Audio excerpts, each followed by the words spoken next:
Hey everybody, welcome back to my shop. Today we're going to be constructing a CNC work table. Now the CNC is not for me. I have a client who just got into doing CNC work, and they bought the CNC machine and they gave me the dimensions they need for a work table. So they asked me if I can build it 42 by 50 and 38 inches high. So that's exactly what these dimensions are. It's completely constructed of plywood, and this thing is absolutely solid. If you don't think that you can make a work table simply out of plywood, well, just stay tuned, watch the build.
Okay guys, so what this is going to do is two things. Number one, it's going to beef up the legs of the table a little bit. And the second thing it's going to do is give me a place for the cross braces to go and cradle and be even all around on the bottom, and a little more support for where the shelf is going to sit on the bottom. The top, I'll have an apron style, and then we're going to drop the top on that so it lays flat. We're going to have stretchers going in all four directions around, and then the shelf is going to sit on top of all of that, and it'll be supported, and the legs will be a little thicker. So I'm going to go ahead and glue and nail and screw on all four pieces to all four legs, and then we're going to move on to making the stretchers.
What I'm going to be doing is assembling the whole thing. Then I'm going to spray the finish on it, and then I'm going to let it cure out, and then I'm going to take it apart, because to get it in the client's basement where it needs to sit, it can't be assembled. We'll never get it through the doors. I only have a 30-inch opening to get it into. So I'm going to use just basic Phillips head screws just to put the stretchers on, so that and also to secure the top as well, because if in the event they need to take this apart themselves, most people are not going to have these the bits for the Torx heads of the screws, and I don't want them to have to call me just to take it apart if they have to move it somewhere else. Okay, so let's get started assembling this thing.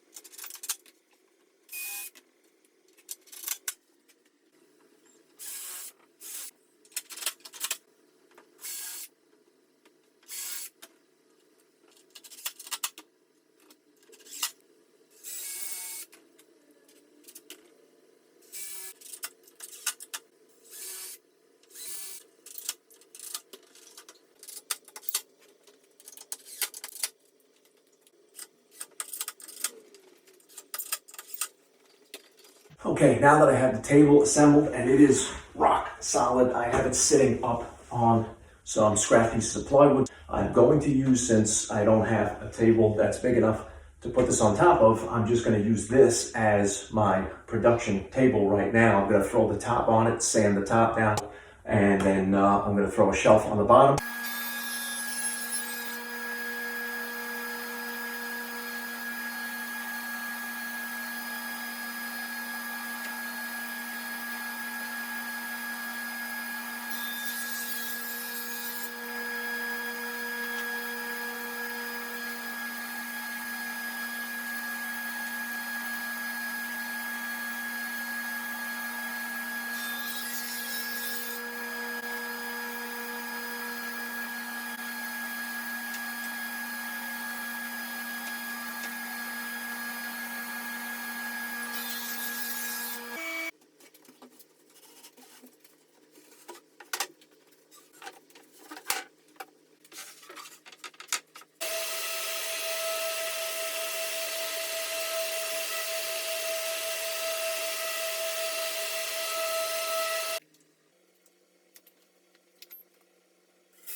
Okay, now that the top is screwed down in place where I need it, underneath on the inside of one of the corners, I marked the location so that I know when I take this back off, it's going to go back in the same orientation. All the screw holes are going to line up when I bring it to the client's house and reinstall it. Because remember, I do have to disassemble this to get it in the client's basement and then reassemble it. So I've marked all the locations of the back stretchers and the front stretchers, the top in relation to which corner I started, and everything's going to be simple to put back together because it's labeled. Now that everything's done and sanded, let's take this top back off, take the shelf back off, set them on sawhorses, get some finish on this.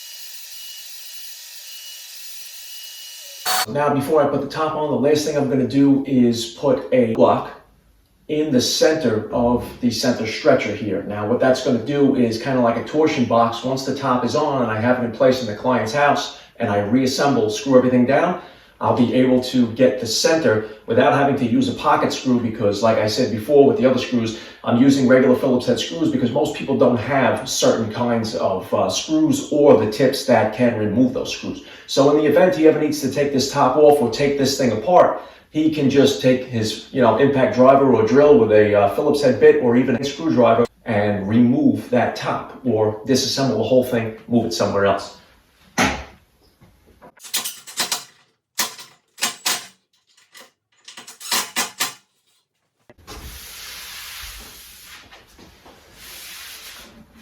Alright guys, well this project is done. I hope you guys enjoyed it, and I hope that if you in the future have a build like this video does help you. Even if you were just making a workbench for your workshop in a torsion box style, there are some additional bracing that you'll need to get a really flat surface. This is actually very flat, just with the center stretcher and the side stretchers, and that's because, they're relatively close together. I could have put cross beams. There's no need to. It's strong enough, and the top is actually also replaceable. All right, so we left the middle open so that the screw is just, holding it down from the center underneath with that glue block. And like I said, everything is constructed of plywood. The top is replaceable. The bottom shelf is replaceable, although I don't see any reason why any of these things are going to be replaced, except for the fact that in the event that he does, have a couple of mishaps and goes a little bit too deep, or if you set the depth, incorrectly, you could go into the top or the workpiece too far and cut through, and then eventually you'll need to replace it if you do that too many times. But